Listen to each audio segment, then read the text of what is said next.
नमस्कार दोस्तों, आप सभी का स्वागत है हमारे YouTube चैनल बायोलॉजी ज्ञान बाई अखिल सर। आज हम लोग जानेंगे एक नए टॉपिक के बारे में जिसका नाम है WBC।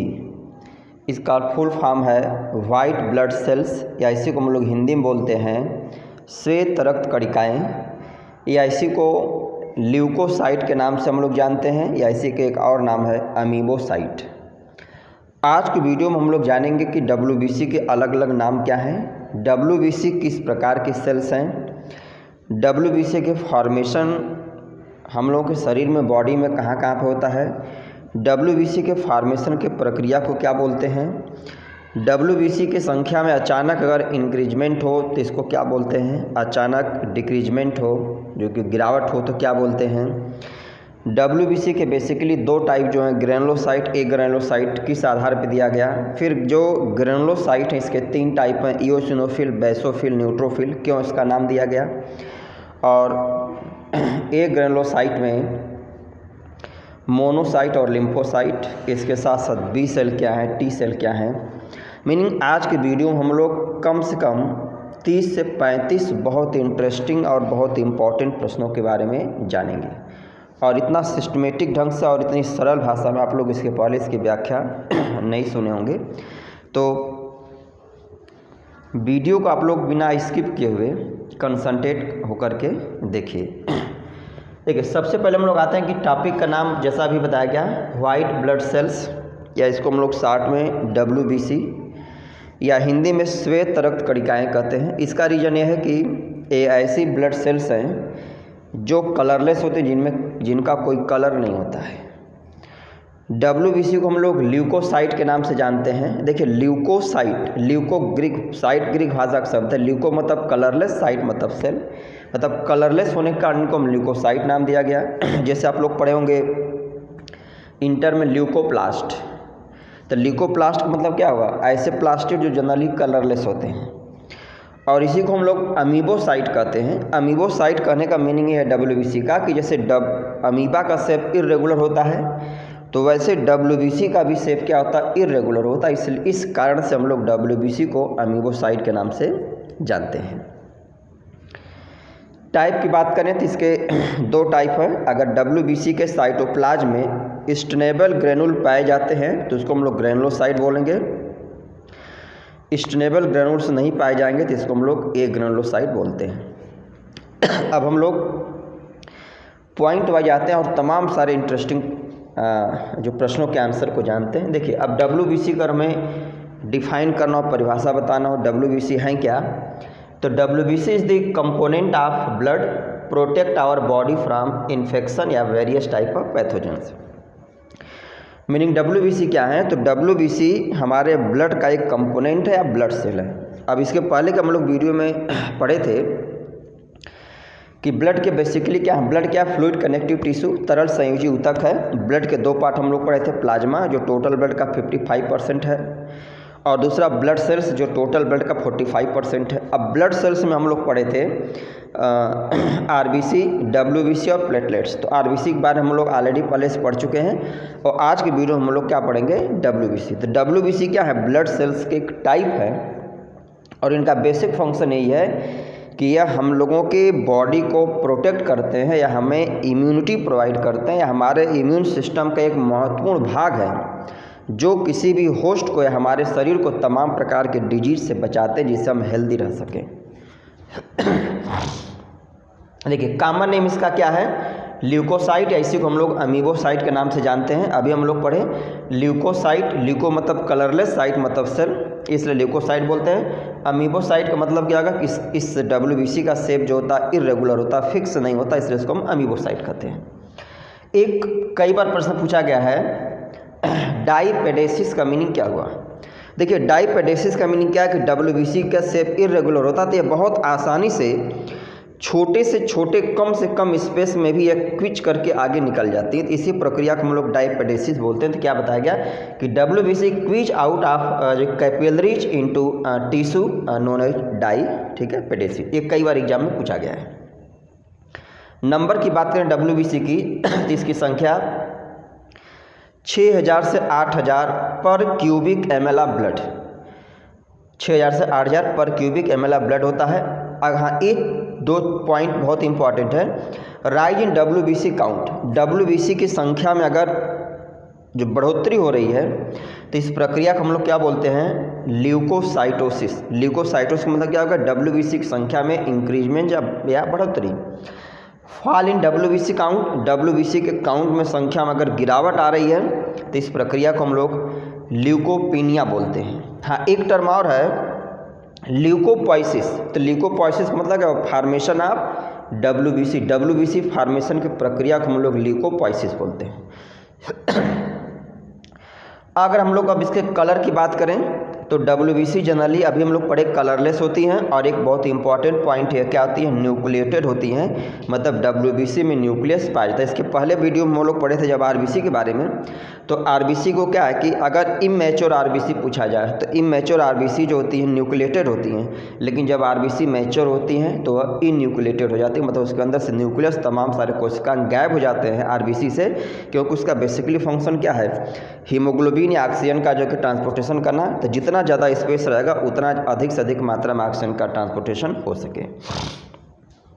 अब देखिए फार्मेशन ऑफ ल्यूकोसाइट के फार्मेशन को अभी हम लोग पढ़े कि ल्यूकोपोइसिस कहते हैं, कहाँ पे होता है, तो ल्यूकोपोइसिस प्रक्रिया लिम्फ नोड में, स्प्लीन में, थाइमस में और रेड बोन मैरो, अलग अलग कंडीशन से, एम्ब्रियोनिक कंडीशन से लेकर के ये तमाम अलग अलग कंडीशन में पाई जाती है। लाइफ स्पैन, जीवन काल की बात करें तो हम लोग जैसा पढ़े थे RBC का जीवन काल 120 डेज 120 दिन होता है, और WBC का जीवन काल जो होता है 3 से 4 दिन होता है। और WBC जो होती हैं वो लार्जर देन RBC की तुलना में इनकी साइज थोड़ी सी बड़ी होती है, और लगभग 12 से 20 म्यूएम इनका डायमीटर है। अब देखिए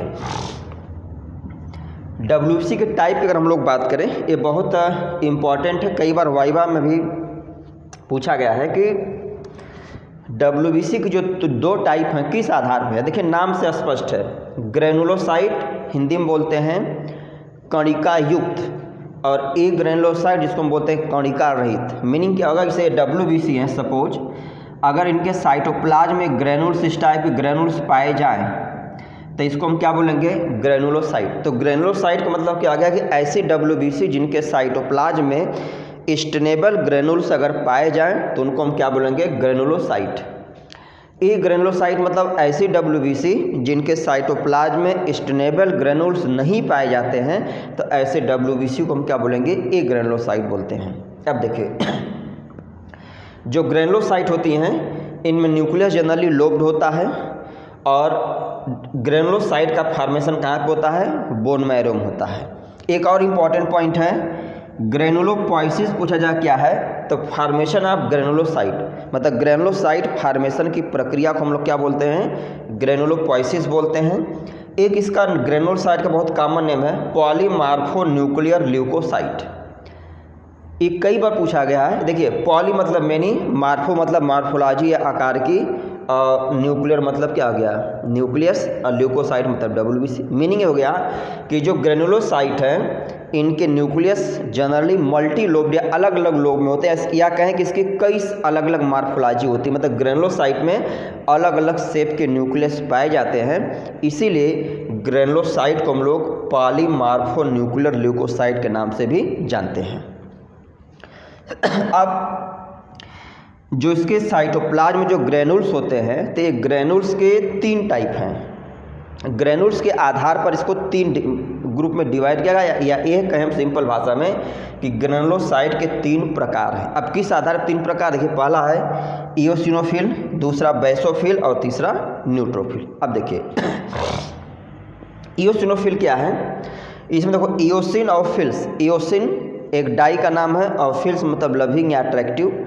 कहने की मीनिंग हो गया कि इओसिनोफिल ऐसी ग्रेनुलोसाइट हैं कि जिनके साइटोप्लाज्म में जो ग्रेनुल्स होते हैं उसको हम लोग इओसिन नामक एसिटिक डाई से स्टेन कर सकते हैं, या और सरल भाषा में जाने तो मतलब ऐसी ग्रेनुलोसाइट जिनके ग्रेनुल्स को इओसिन नामक डाई से, इओसिन नामक रेड जो कि डाई से, जो डाई नेचर में एसिडिक होती है, स्टेन करते हैं तो इसका कलर क्या होता है, रेड हो जाता है। तो ऐसी ग्रेनुलोसाइट को हम लोग क्या बोलते हैं, इओसिनोफिल्स बोलते हैं। इसकी मात्रा अगर टोटल ग्रेनुलोसाइट देखें तो 1 से 5% होती है। हाँ, ये जो इयोसिन्स होती हैं इनका विशेषकर संबंध जो है कि एलर्जिक कंडीशंस होता है और इन्हीं की मात्रा ज़्यादा इंक्रीज कर जाने में बढ़ जाने पर इस्नोफिलिया समस्या होती है, अस्थमा, एलर्जी, तमाम सारी समस्याओं के लिए जो कि ये जिम्मेदार होती हैं। बैसोफिल नाम क्यों पड़ा? तो बैसोफिल क्या है कि एक ब्लू कलर की डाई है, मिथाइलिन ब्लू, मीनिंग ऐसी ग्रेनुलोसाइट जिनको मिथाइलिन ब्लू नामक बेसिक डाई से स्टेन करने पर उनका कलर ब्लू हो जाए, तो ऐसे ग्रेनुलोसाइट को हम क्या बोलेंगे? बैसोफिल बोलते हैं। एक विशेषता और है कि इनका जो न्यूक्लियस होता है वह एस शेप का होता है और ये जनरली हिस्टामाइन और हेपेरिन का सिक्रीशन करती हैं एक्सोसाइटोसिस के द्वारा ब्लड में, और जो इसके आता है कि तमाम प्रकार के मतलब प्रोटेक्शन में जो कि इन्वॉल्व होता है। न्यूट्रोफिल नाम से स्पष्ट है, न्यूट्रोफिल मतलब न्यूट्रोफिल ऐसी ग्रेनुलोसाइट हैं जिनके साइटोप्लाज्म में जो ग्रेनुल्स होते हैं उसको हम लोग न्यूट्रल डाई से स्टेन कर सकते हैं। मीनिंग कि अगर हम लोग इयोसिन और मिथाइलिन ब्लू दोनों एसिड बेस हैं, एक नेचर एसिडिक का बेसिक है, दोनों को हम लोग बराबर मतलब प्रोपोर्शन में मिलाएंगे तो सोल्यूशन जो बनेगा न्यूट्रल बनेगा। उससे स्टेन करने पर, न्यूट्रल डाई से स्टेन करने पर अगर ग्रेनुलोसाइट का कलर जो है कि वायलेट कलर का हो जाता है तो ऐसी ग्रेनुलोसाइट को हम लोग क्या बोलेंगे? तो ऐसी ग्रेनुलोसाइट को हम लोग क्या बोलते हैं? न्यूट्रोफिल बोलते हैं। अब देखिए इसमें इनमें न्यूक्लियस मल्टीलोब्ड होता है, वायलेट कलर की होती हैं और ये लगभग 70 से 75% टोटल WBC को कंस्टिट्यूट करती हैं। तो अब अगर हम लोग एक लाइन में सिंपल जो सरल भाषा में देखें तो ग्रेनुलोसाइट क्या हैं? तो ऐसी WBC जिनके साइटोप्लाज्म में तमाम सारे स्टेनेबल ग्रेनुल पाए जाएं उनको हम ग्रेनुलोसाइट बोलते हैं। ठीक, ग्रेनुलोसाइट का ही नाम जो है कि पॉलीमार्फोन्यूक्लियर ल्यूकोसाइट है, क्योंकि ग्रेनुलोसाइट जो अलग अलग टाइप की ग्रेनुलोसाइट होती हैं उनमें न्यूक्लियस की मार्फोलॉजी अलग अलग होती है, इसलिए इसको हम पॉलीमार्फोन्यूक्लियर ल्यूकोसाइट बोलते हैं। ग्रेनुलोसाइट को 3 टाइप में इयोसिनोफिल, इयोसिनोफिल मतलब ऐसी ग्रेनुलोसाइट जिनको इयोसिन नामक रेड एसिडिक डाई से स्टेन करने पर इनका कलर रेड हो जाता है तो उसको हम लोग इयोसिनोफिल्स बोलते हैं। बैसोफिल मतलब ऐसी ग्रेनुलोसाइट जिनके ग्रेनुल को मिथाइलिन ब्लू नामक बेसिक डाई से स्टेन करने पर इनका कलर ब्लू हो जाता है, उसको हम लोग मिथाइलिन ब्लू या बैसोफिल कहा गया। और न्यूट्रोफिल का मतलब क्या हो गया कि जब हम इयोसिन और बैसोफिल को बराबर प्रोपोर्शन में मिलाते हैं तो एक नई डाई बन गई न्यूट्रल डाई। तो इस न्यूट्रल डाई से स्टेन करने पर अगर ग्रेनुलोसाइट का कलर वायलेट कलर का हो जाता है तब उसको हम न्यूट्रोफिल कहते हैं। ठीक, अब देखिए ये ग्रेनुलोसाइट क्या है? तो वही बताया गया कि ऐसी WBC जिनके ग्रेनुल, जिनके साइटोप्लाज्म में स्टेनेबल ग्रेनुल नहीं पाए जाते हैं तो उसको हम लोग एक ग्रेनुलोसाइट कहते हैं। इनमें क्या है कि साइटोप्लाज्म लैक ग्रेनुल, यानी कि साइटोप्लाज्म में ग्रेनुल नहीं होते हैं। दूसरा है न्यूक्लियस इनमें राउंडेड या ओवल होता है।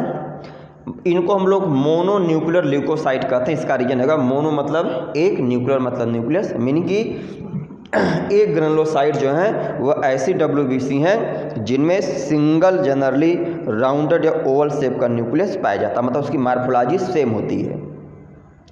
फार्मेशन को हम क्या बोलेंगे? तो एक ग्रेनुलोसाइट के फार्मेशन को एक ग्रेनुलोपोइसिस बोलेंगे। एक ग्रेनुलोपोइसिस का मतलब क्या आ गया? फार्मेशन ऑफ एक ग्रेनुलोसाइट। अब देखिए, अब जो एक ग्रेनुलोसाइट है इनके 2 टाइप हैं, मोनोसाइट और जो कि लिम्फोसाइट। ये वेरी वेरी इंपॉर्टेंट है। मोनोसाइट क्या है? सबसे बड़ी जितने भी ब्लड सेल्स हैं उनमें साइज में सबसे बड़ी ल्यूकोसाइट है मोनोसाइट। इनमें न्यूक्लियस जो होता है हार्ट शूज शेप या बीन शेप। कई बार पूछा गया कि कौन सी WBC है जिसमें न्यूक्लियस हार्ट शूज शेप्ड का या बीन शेप्ड का होता है? तो मोनोसाइट में न्यूक्लियस जो होता है वह हार्ट शूज शेप, घोड़े के नाल जैसा, या बीन शेप या किडनी शेप होता है। जो मोनोसाइट होती हैं मोटाइल होती हैं और फैगोसाइटिक की नेचर, मतलब जो मोनोसाइट है वह फॉरेन पार्टिकल को इंगल्फ करने का काम करती हैं, उनको डिस्ट्रॉय करने का काम करती हैं। चेंज इनटू द, एक और बहुत इंपॉर्टेंट पॉइंट है कि मोनोसाइट और मैक्रोफेज में क्या अंतर है। तो जब मोनोसाइट ब्लड में रहती हैं, अब यही मोनोसाइट ब्लड से माइग्रेट करके जब ये टिश्यू में चली जाती हैं तो इनको हम बोलते हैं मैक्रोफेजेज, और इसके अंदर फैगोसाइटिक कैपेसिटी कई गुना क्या होती बढ़ जाती है। तो क्या लिखा गया, चेंज इनटू मैक्रोफेजेज, मतलब जो मोनोसाइट होती है यही आगे चल करके मैक्रोफेज में चेंज होती है। कहाँ पे, जब ये ब्लड से टिश्यू में चली जाती हैं तब मोनोसाइट को क्या बोलेंगे, मैक्रोफेजेज, और उस दौरान मैक्रोफेजेज के अंदर जो पोटेंसी होती है कार्य करने की या फैगोसाइटिक नेचर होता है वह कई गुना मोनोसाइट की तुलना में बढ़ जाता है। अब देखिए लिम्फोसाइट का जो है, तो देखिए लिम्फोसाइट में लार्ज राउंडेड न्यूक्लियस होता है, नॉन मोटाइल होती हैं, नॉन फैगोसाइटिक इनका नेचर होता है। मतलब जो लिम्फोसाइट हैं वह न तो गमन करती हैं और न इनमें किसी फॉरेन पार्टिकल को इंगल्फ करने की या मारने की या डिस्ट्रॉय करने की क्षमता होती है।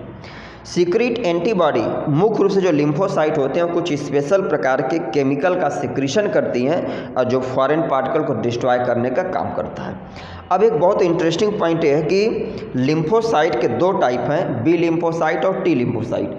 अब देखिए बी लिम्फोसाइट या टी लिम्फोसाइट को हम लोग बी सेल कहते हैं और टी लिम्फोसाइट को हम लोग टी सेल कहते हैं। अब देखिए बी सेल टी सेल क्यों नाम दिया गया, ये बहुत इंपॉर्टेंट है वाइवा के लिए। ऐसे भी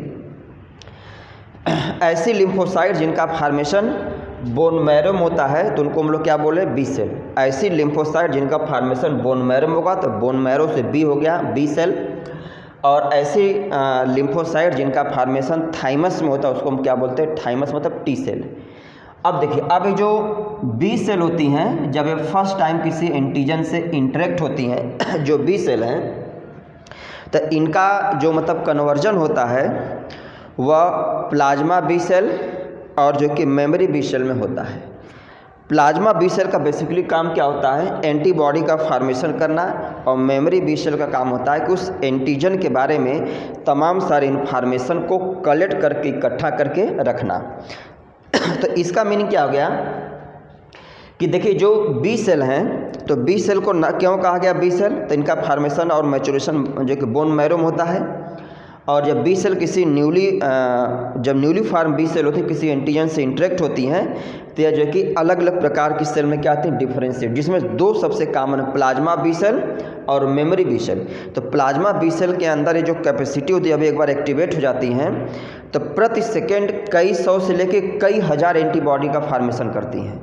और जो इम्यूनिटी बी सेल के द्वारा परफॉर्म होता है उस इम्यूनिटी को हम बोलते हैं ह्यूमोरल। कई बार एग्जाम में पूछा गया है कि ह्यूमोरल इम्यूनिटी किस सेल के द्वारा परफॉर्म होता है, तो ह्यूमोरल इम्यूनिटी बी सेल के द्वारा परफॉर्म होता है। और इसमें जो मेमोरी सेल होती है, मेमोरी सेल का काम विशेष कर ये होता है जब कोई एंटीजन फर्स्ट टाइम अटैक करता है तो उसके बारे में तमाम सारे इन्फॉर्मेशन को स्टोर करके रख लेते हैं। अब वही एंटीजन अगर नेक्स्ट टाइम आता है तो अब हमें उसके बारे में कन्फर्मेशन करने की जरूरत नहीं है, तो वो प्रीवियस जो पहली इन्फॉर्मेशन है उसी को रिकॉल करके तुरंत जो होती हैं WBC पहचान लेती हैं और पहले से जो एंटीबॉडी बन करके तैयार है वो एक झटके में जाकर के उसको मार के ख़त्म करने का प्रयास करता है। देखिए टी सेल जो है, थाइमस से टी सेल कहा गया।